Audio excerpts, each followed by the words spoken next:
Et oui, on peut dire que cette fois Tom Hardy nous a encore bien impressionnés. On s'était fait la promesse qu'un beau jour, on serait puissant. Salut à tous et bienvenue sur la chaîne Cinéyo. Aujourd'hui, nous allons débattre, critiquer le film Capone. Donc Capone est sorti récemment en VOD.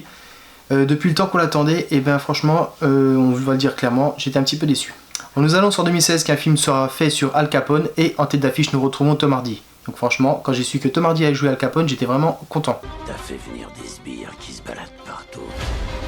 On retrouve la réalisation Josh Trank, qui est réalisateur de Chronicle sorti en 2012, et en 2015 on retrouve le remake ou reboot, on sait pas trop ce que ça peut être ce truc, des 4 Fantastiques. Donc dû à cette catastrophe, les producteurs d'Hollywood ne faisaient plus confiance à ce réalisateur, et qui l'ont même dégagé sur certains gros projets qui étaient prévus pour lui. Donc du coup Josh Trank va réaliser le petit film Capone, film à petit budget, et qui va se passer sur la fin de vie d'Al Capone. Bon, Al Capone, on va pas revenir sur sa vie, on sait qui c'est, c'était un très gros gangster des années 20, 1920, 1930, mais le film va se passer sur la fin de sa vie, et Al Capone est atteint de la neurosyphilis. Donc voilà, je sais pas en détail tout ce que ça fait la neurosyphilis, mais voilà, bon, je pense que ça joue sur les neurones. Où on va retrouver un Tom Hardy, mais extrêmement bien maquillé, peut-être même trop maquillé, car Al Capone, dû à sa maladie, va tomber complètement dans la démence, va n'avoir aucune confiance pour ses proches, et va se retrouver à faire des attaques et à être complètement incontinent. En parlant du film, donc voilà, on va suivre, comme je disais, Capone sur la fin de sa vie, mais l'histoire est un peu plus intéressante, si on peut dire ça. Car Al Capone a planqué 10 millions de dollars et à cause de sa maladie, de ses trous de mémoire et de ses visions, eh bien on ne sait pas où est-ce qu'il les a cachés. Et on ne le saura jamais. Un gars comme toi, ça perd pas 10 millions de dollars. On va tomber sur Al Capone complètement parano, complètement fou, qui est complètement traumatisé par le passé sanglant des 20 dernières années.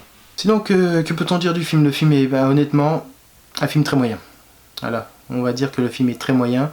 L'histoire ne nous raconte pas grand chose, on va tourner beaucoup en boucle sur le fait que comme quoi il a caché de l'argent. On va revenir un petit peu en arrière avec des flashbacks, mais on ne sait même pas que c'est des flashbacks, je m'explique. Le réalisateur va nous amener dans une direction que on croit que c'est dans l'histoire, mais en fait Al Capone a des visions, mais on ne sait même pas que ce sont des visions. On va arriver sur une trame où l'histoire va se passer de nos jours, mais même dans nos jours, il a encore ses visions. Donc le réalisateur nous perd, on ne sait pas si Al Capone est en train de rêver ou si c'est vrai, si ce personnage-là est réel ou s'il n'est pas réel.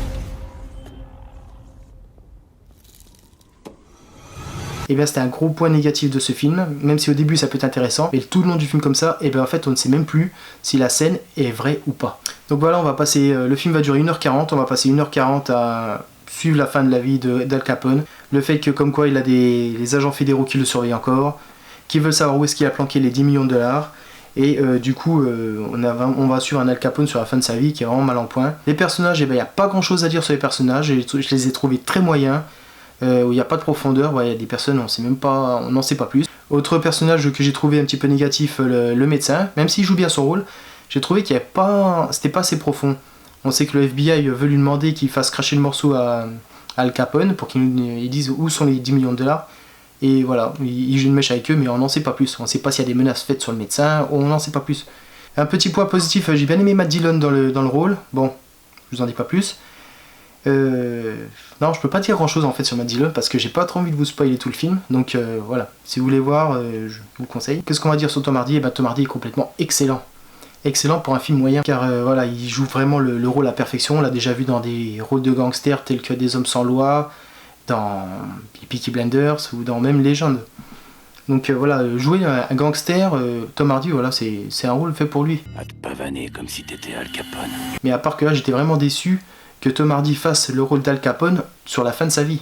J'aurais préféré un film complet sur Al Capone, une vraie biographie, avec plus de moyens, une meilleure production, une vraie biographie du début jusqu'à la fin, jouée par Tom Hardy. Car il y a une séquence, à un moment où Tom Hardy est complètement dans sa démence, où il va avoir des visions, et à un moment il va se regarder en face du miroir, et il va se revoir 15 ans en arrière, où il va se revoir avec un costume classe, le cigare à la bouche, mais vraiment très classe.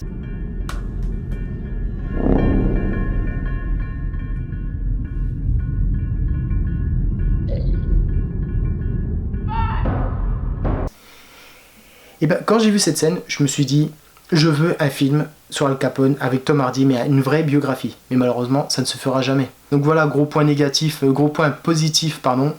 sur Tom Hardy qui est vraiment incroyable, et honnêtement c'est lui qui sauve le film. Il sauve le film de A à Z, par sa prestance, par son jeu, son charisme, il est vraiment au top du top, Tom Hardy.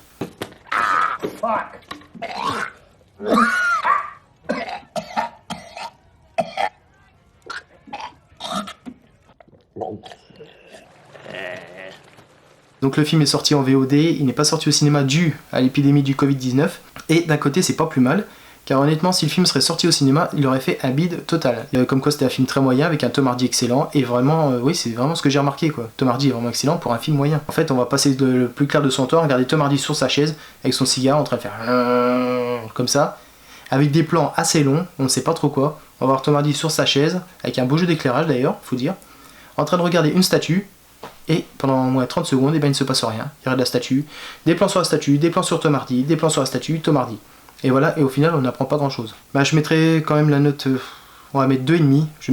Je mettrai la note de 2,5 sur 5, car voilà, même si Tom Hardy est vraiment excellent, que c'est mon acteur préféré, j'ai trouvé très très bon. Même s'il sauve un peu le film, il ne sauve pas totalement le film. Voilà. Donc, je conseille vraiment ce film pour ceux qui sont vraiment fans de Tom Hardy et qui veulent un petit peu connaître l'histoire de Capone. Ça mérite un petit peu d'être vu, mais ne vous attendez pas à du grand spectacle hollywoodien sur les films de gangsters, des explosions, les trafics et quoi que ce soit.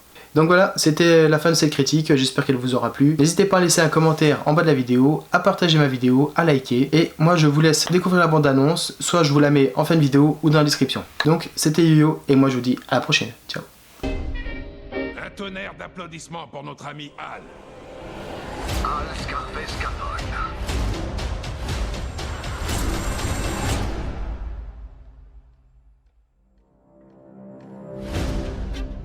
Vous savez quelle différence il y a entre Adolf Hitler et Al Capone? Hitler est mort. Capone vit comme un roi en Floride. Il est dément, mais pas qu'un peu. J'ai des raisons de croire qu'il nous roule dans la farine. Qu'est-ce qui se passe? Selon nos informations, votre client pourrait avoir caché au fisc une très grosse somme d'argent.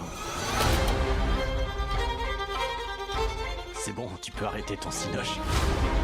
T'as fait venir des sbires qui se baladent partout.